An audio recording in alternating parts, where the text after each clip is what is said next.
Creative Gems. Welcome back to Creativity. And if you're new here, I'm Sandy. So, I had a really great holiday last month and was gifted numerous tins of cookies, all of which, by the way, are cleaned out already. The cookies were delicious, but now I'm left with these cookie tins. I actually saved several of them because I knew I wanted to craft with them. This one is rectangular, and as it turns out, it has a beautiful silver design all over. So, I figured that would be a great base for making a lantern. But if you know me, I love bling, so I'm going to kick it up a notch by blinging out this silver tin with some rhinestone trim. This rhinestone trim has some glass and crystal pieces that are so beautiful, and the trim is self-adhesive, so I don't have to mess with any glue. Peeling off the backing, you can see how sticky the trim is, so we'll go ahead and measure out how much we need. We're going to start by trimming out the lid. You'll notice that this trim is actually wider than what we need, but no worries because this trim can be easily cut to size. So I'll go ahead first to wind this around the lid to get a rough idea of how much trim we'll be using for the lid. And by the way, if you're interested in any of the embellishments I use in today's craft tutorial, there will be links to everything in the description box in case you like something you see. Once I know how much trim I need, I'll cut it to size, both the length and the width. You can see how easily the trim will be able to cut. And my recommendation is to cut the trim to size first before removing the backing. That way, you can save any excess for a future craft project. In fact, here on my channel, I try not to waste anything because things just keep getting more expensive every day. So if I can reuse something or repurpose it, I'll store it with the rest of my craft supplies until I get a great craft idea. Once the trim is cut to size, peel away the backing and then you can start applying the trim to the lid. The adhesive is actually quite strong, but since we're applying it to something that is metal, you can gently peel it off if you need to adjust or reposition the trim. Here you can also see that I'm using the trim to conveniently cover some print indicating the best before date, so that works out well. Once the lid is done, we're going to do the exact same thing with the rim of the container as well. And while we work on this, I would like to take a moment to thank you for tuning in to today's craft project. If you enjoy glam home decor and DIY crafts on a budget, please let me know by hitting the subscribe button. And if you like what you see today, please give me a thumbs up as well so the YouTube gods will continue to recommend my channel to other viewers like you. Okay, so with the container done, I have turned it upside down because I want to give our lantern a tiny bit more height by adding some legs to the bottom. For that, I have 4 small silver ornament balls left over from Christmas. I'll need to remove the caps off each ornament ball. You can do that easily by gently pulling the caps off. I actually save the caps because I like to use them to make knobs for my other crafts. The caps actually make a great base, and then you can insert a diamond-shaped gem inside. Now we'll go ahead and snip off the ends. Be careful with this step though, because sometimes the little pieces fly out all over the place and you don't want to get any pieces in your eyes. If you have safety goggles, that would be ideal. So now I'm going to go ahead and hot glue each ornament ball to the bottom of the tin container, one on each of the 4 corners.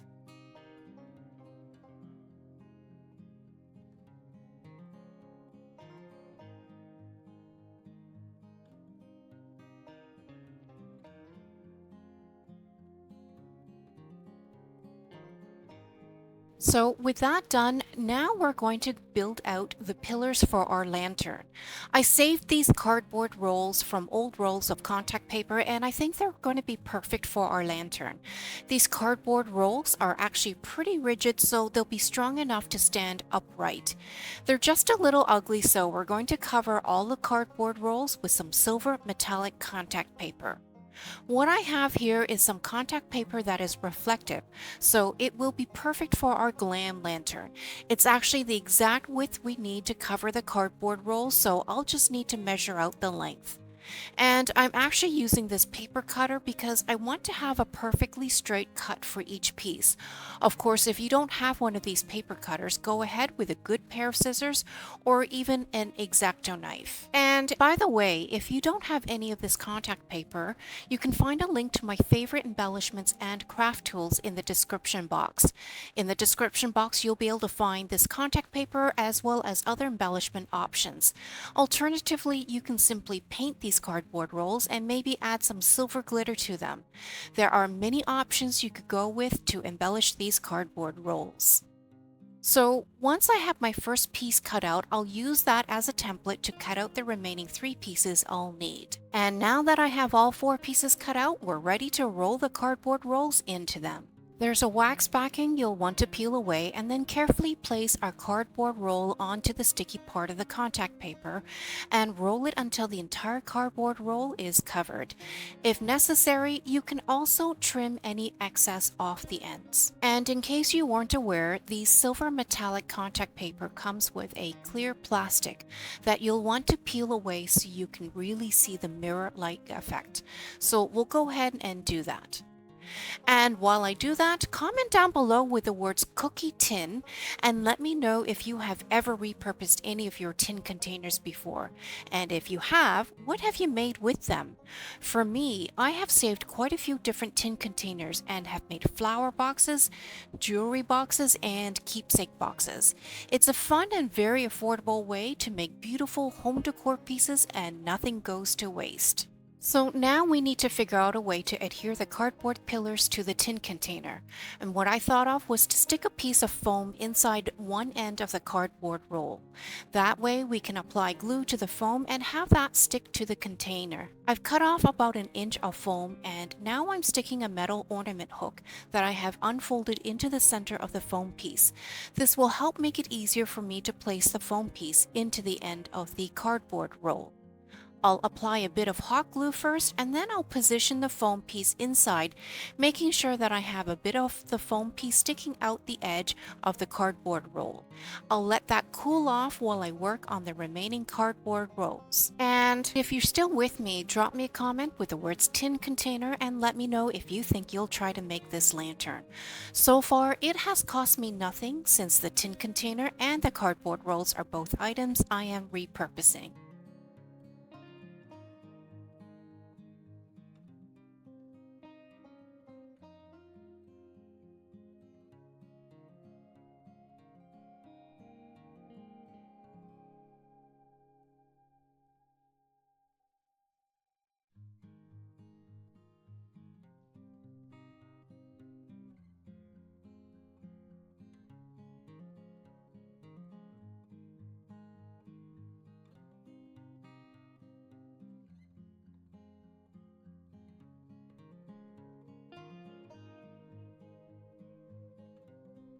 Okay, so now we're ready to affix these pillars onto our tin container.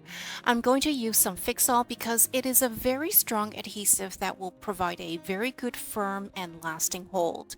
I'll also add some hot glue because hot glue cools quickly and once cooled, it sets immediately so there's very little waiting time. The only tricky part of this step is to make sure that when you're adhering each pillar to the container that you are standing them up perfectly upright and straight. The truth is, I actually had to redo a couple of pillars because when I placed them onto the tin container, I placed a couple of them on a slant by mistake. Luckily, I noticed right away, so I ripped them out completely right away before the hot glue set in, and then I was able to re-glue them. Don't worry if you don't get it perfect the first time around, just be careful and check each pillar after you glue them down.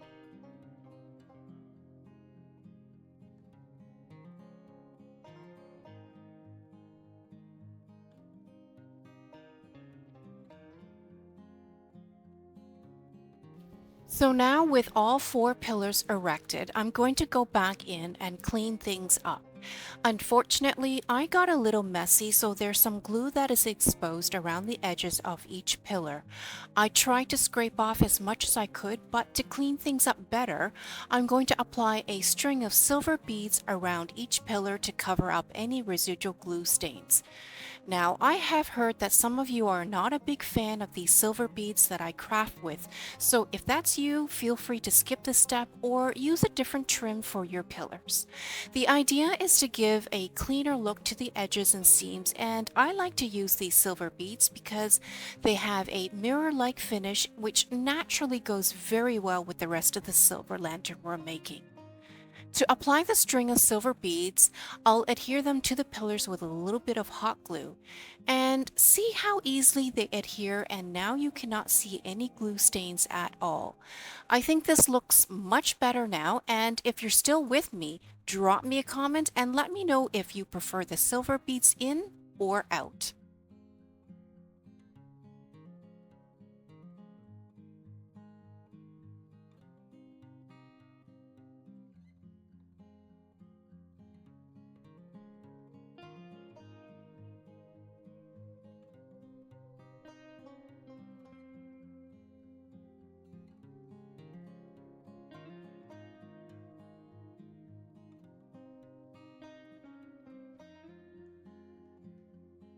Alright, so with the pillars done now, I want to make a little candle holder to place inside the lantern. For that, I'm going to use this round framed mirror I found at the Dollar Tree. You can actually use any type of mirror you may have on hand, as long as it fits inside the lantern. To embellish this mirror so it better matches the lantern, we're going to cover the black frame with these mini mirror tiles. These mini mirror tiles are self-adhesive, so we won't have to mess with any glue. Simply cut them to size, and then you can peel off the wax backing to apply them directly to the frame. Now, if you don't want to embellish the frame with these mini mirror tiles, you could opt to paint the frame instead, cover it with silver glitter, apply a strip of rhinestone trim to it, or use your favorite craft paper to cover the frame. Alternatively, you could just leave the frame as it is as well, but if you know me, I'll typically take any opportunity to bling things out.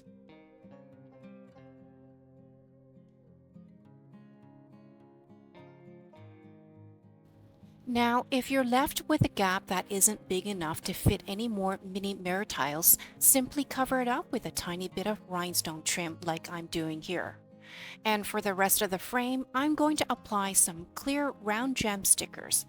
These stickers come in strips, so it's very quick and easy to apply them all along the rim of the mirror. And if you don't have any of these gem stickers or want to do something even quicker, just go in with a silver metallic paint marker.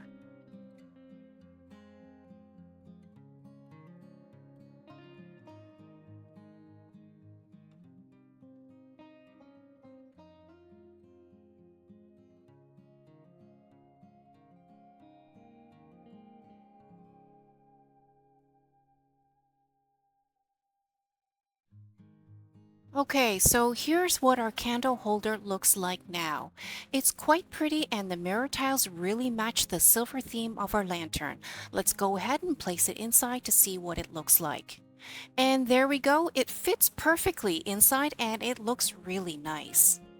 Our last step to finish off this lantern is to make a dome for the top of the lantern. I have this square silver bowl from the Dollar Tree, and I love this bowl because of course it has a mirror-like finish and also because it has a very pretty scallop design on the rim of the bowl. And not only that, this bowl comes in different sizes. Here's the matching bowl in a smaller size, and the great thing about these smaller bowls is they come in a set of 4. They both have a similar design with a scallop rim, which I find quite unique. So what we're going to do first is to place the bigger of the 2 bowls upside down onto the lid. Before I secure it into place, I want to see what part of the bowl will make direct contact with the lid because the bowl has a scalloped edge. Once I know where the contact is being made, then I'll know where to apply the hot glue. It looks like it's literally just the 4 corners of the bowl that will touch the lid, so that's where I'm applying the hot glue. You'll notice that I'm only applying a very tiny bit of hot glue. There are 2 reasons for that. One, I want to minimize any extra hot glue getting messed up on the lid. And 2, since the bowl is plastic, the hot glue will actually adhere to the bowl and to the tin very well, so we really don't need a lot. Now, when placing the bowl to the lid, try to center it onto the lid as much as possible. Here, I'm just eyeballing it because it would be very difficult to try and measure it with a ruler since the rim of the bowl has a scallop shape. And with that done, I'll position the smaller bowl upside down right on top of the bigger one. And just like the first bowl, I'll place the smaller bowl onto the larger bowl to see where the two bowls make contact, and then that's where we'll apply the hot glue.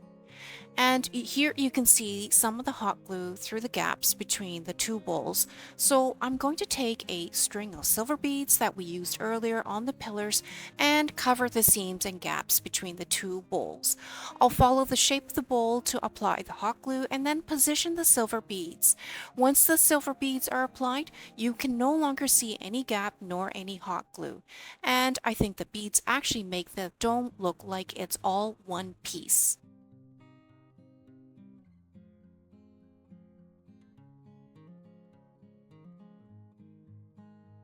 Now, with the two bowls done, I'm going to go ahead and apply another string of silver beads to the outer rim of the larger bowl where it meets the tin lid.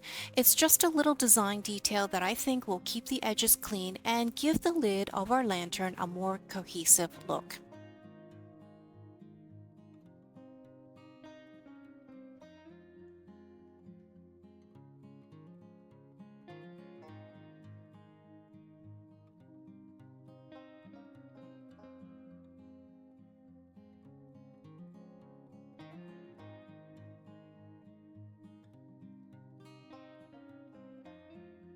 Here's what our lid looks like now, all blinged out.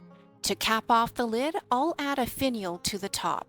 The finial will actually be another silver ornament ball, the same one we used for the legs of the lantern. We'll remove the silver cap like we did before. What we'll want to do is place the ornament ball to the top of the dome. And rather than cutting the stem off the ball and hot gluing it directly to the dome, I'm going to use the tip of my hot glue gun to create a small hole at the top of the dome. The hole needs to be just large enough so we can place the stem of the ornament ball through the hole. But we don't want it to be too big or the ornament ball will not stay in place. So it took me some trial and error before I got the hole to be just the right size.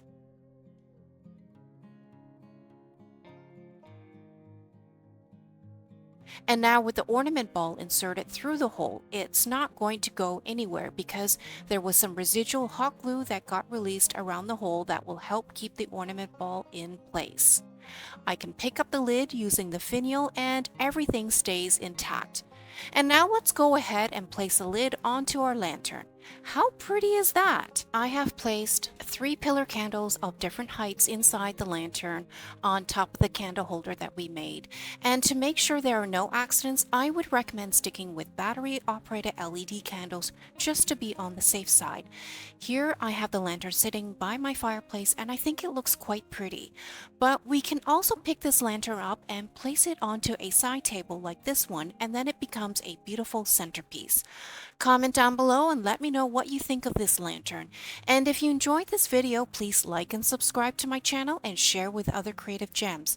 Also, remember to hit the notification bell so you can be notified every time I have another DIY glam project on my channel.